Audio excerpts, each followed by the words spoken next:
He came home late that night, later than usual. His face was pale, hands trembling as he dropped his keys on the counter.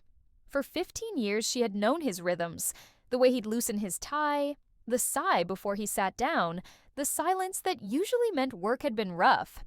But this was different. He looked like a man walking into his own execution. She asked the simple question, "What's wrong?"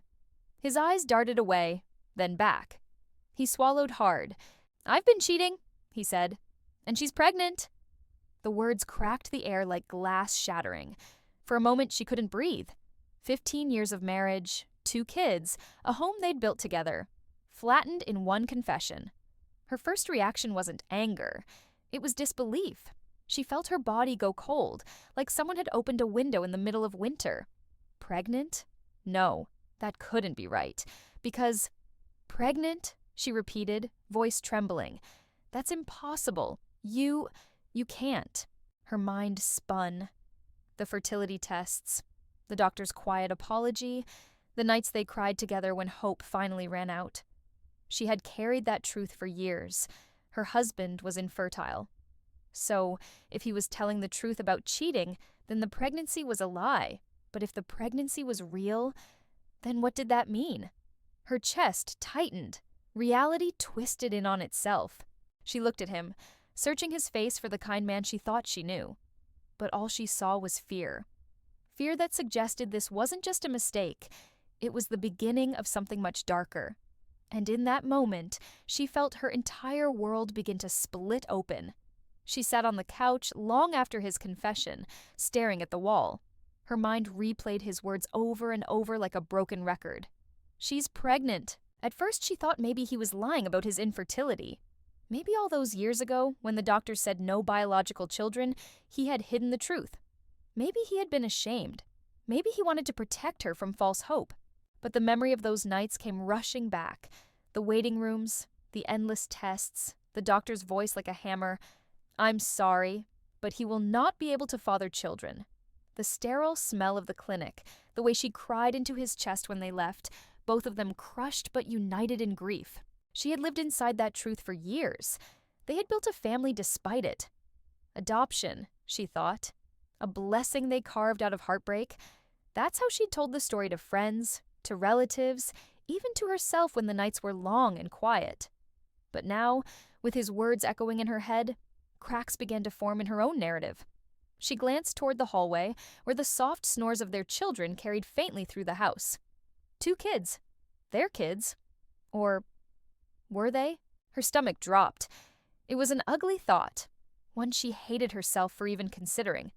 But once it entered her mind, it wouldn't leave. She studied their faces in her memory. The way their son's smile tilted, the way their daughter wrinkled her nose when she laughed. Did either of them really look like him? She had always told herself yes. She had always believed love made them his. But what if that wasn't true? Her chest tightened as another memory surfaced. A mistake? No. A sin.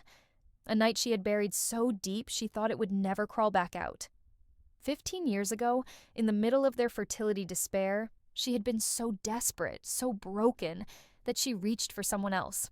Just once, she told herself. Just once, because she couldn't stand the silence anymore. And from that one night came the 2 children she had built her entire life around. Her breath hitched. She squeezed her eyes shut. No, she couldn't let herself go there. Not now. Not when the ground was already collapsing beneath her. But then she saw the look on his face. It wasn't just guilt. It was something sharper, more cutting. A look that told her he knew something she didn't. And then he spoke. "I did a test," he said quietly.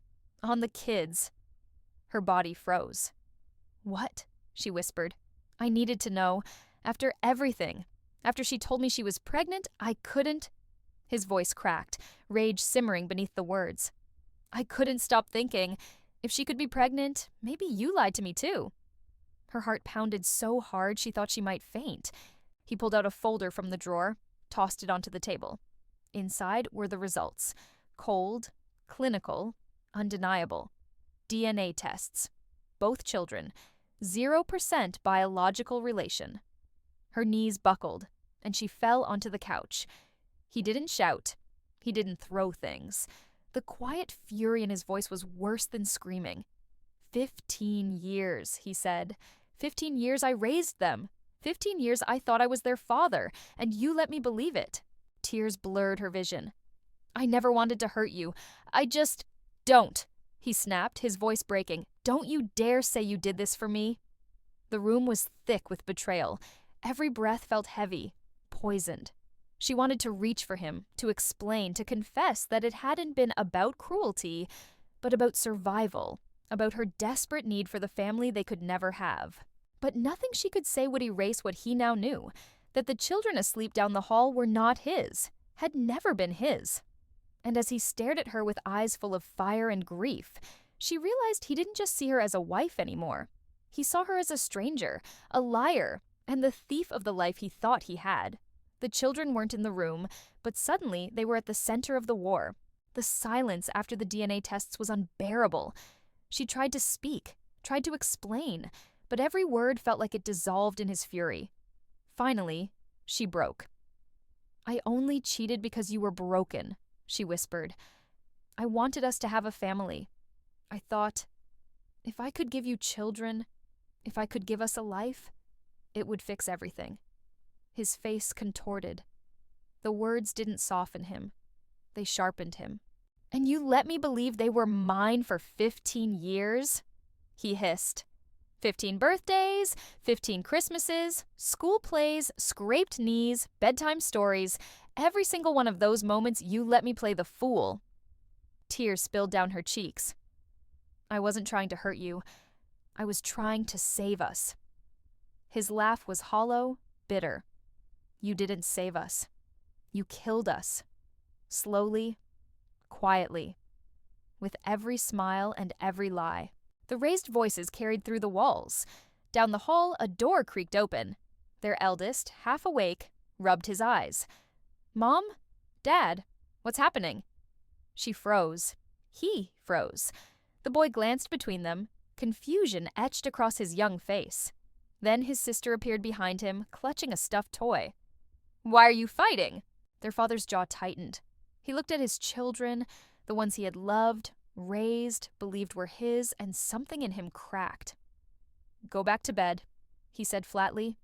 But the children heard enough, more than enough. Fragments like shards of glass. Not mine. Lied to me. Cheated.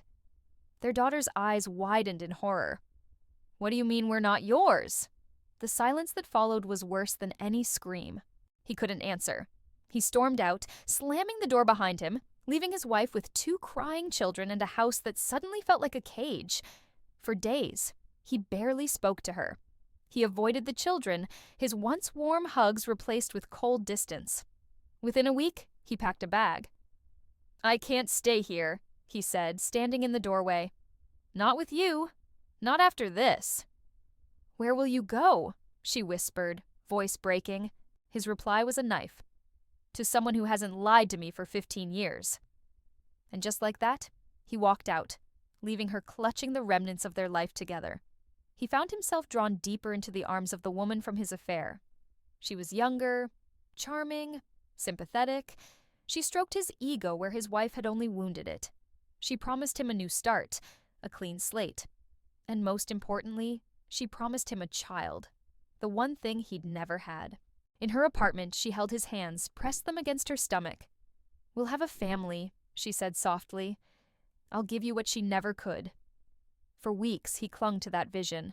He told himself he deserved this, that he'd finally be a father, that all the pain had led him here. He started talking about moving in, about building a future together. But then little cracks appeared. Doctor appointments that kept getting rescheduled, vague explanations. No ultrasound photos, no clear answers. Every time he asked, she deflected. The clinic lost the paperwork. The machine was down. Next time, I'll bring you along. Doubt gnawed at him. After everything with his wife, trust didn't come easy anymore. He began digging, quietly, obsessively. He checked her phone when she was in the shower. He followed her once, parked across from the clinic she claimed to visit. That's when the truth surfaced. She wasn't pregnant. She never had been. The tests, the appointments, the tender promises, it was all fabricated. When he confronted her, She dropped the act. Her face hardened, the sweetness gone. "You think I wanted a baby?" She scoffed. "Do you have any idea what I really wanted? Security, a man who'd take care of me, and you were so desperate, so broken, you believed whatever I told you." The floor fell out from under him. Infertile. Again. Deceived. Again. The one woman who had promised to heal the wound had only deepened it. He staggered back, voice hoarse. "So this whole time, you just wanted my money? My name? My pity?" She crossed her arms, unapologetic. "Call it what you want. You weren't exactly faithful either, were you?" The words gutted him. He realized, with a clarity that cut like glass, that both women had betrayed him. His wife, with years of lies and children born of another man. His mistress, with a fake pregnancy and a calculated scheme. 2 different betrayals, same result. He was the fool in both stories. He left her apartment that night without a word, wandering the streets like a man stripped bare. Every truth he had clung to was gone. The marriage, the children, the affair, it was all lies stacked on lies. And for the first time in his life, he understood what true emptiness felt like. She waited days, then weeks for him to come back. Every car door outside, every shadow through the window made her heart leap with hope. But he didn't return. Not to talk, not to yell, not even to see the children. Finally, she reached out. A trembling phone call, a message left unanswered, until at last he agreed to meet. They sat across from each other in the quiet of their once shared living room. The children were with her sister. The silence stretched long enough to feel like punishment. She broke first. "I need to tell you everything," she said, voice raw. "No more lies, no more hiding. I cheated. Once, in the middle of the worst pain of our lives, when the doctors told us you couldn't have children. I was drowning, and I made a choice I'll regret until I die. But it wasn't to replace you. It wasn't because I didn't love you. It was because I couldn't stand to see you broken. And I thought children might heal us." Her words tumbled out, messy, frantic. Tears ran freely, her hands trembling in her lap. "I know it was wrong. I know I robbed you of the truth. But please, don't let 15 years be reduced to this. Don't let our children pay for my mistake. We can rebuild. We can tell them the truth together. Please, just don't walk away." He listened, or rather, he stared. His eyes fixed on her face, but they were hollow, lifeless, like glass. He didn't nod, didn't interrupt, didn't offer a flicker of the man she once knew. When she finally ran out of words, when the silence returned like a heavy fog, he leaned back in his chair. "You think this is about rebuilding," he said softly, almost calm. "You think there's something left to save."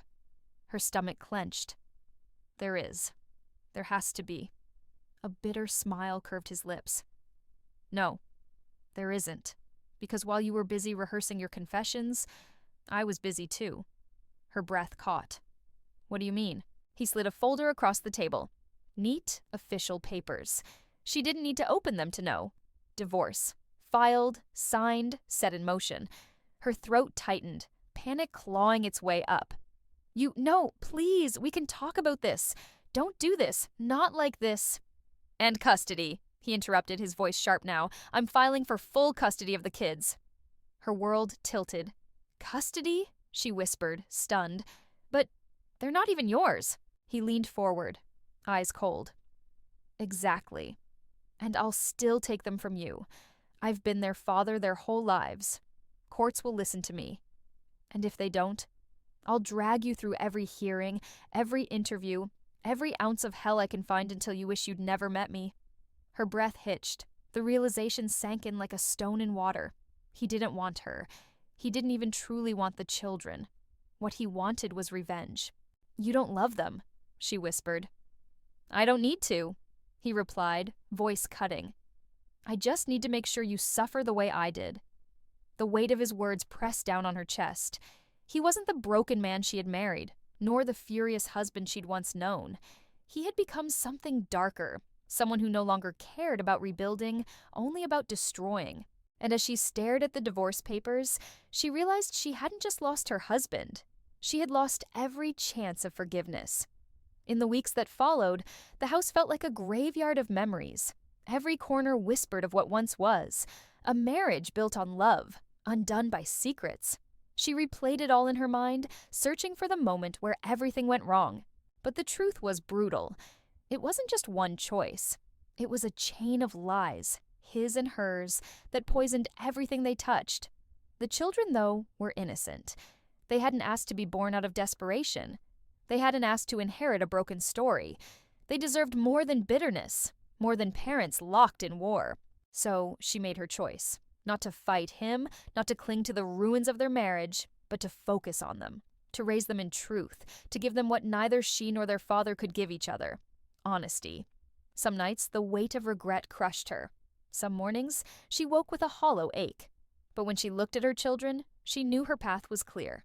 The cheating wasn't the real betrayal, she whispered to herself. The lies were.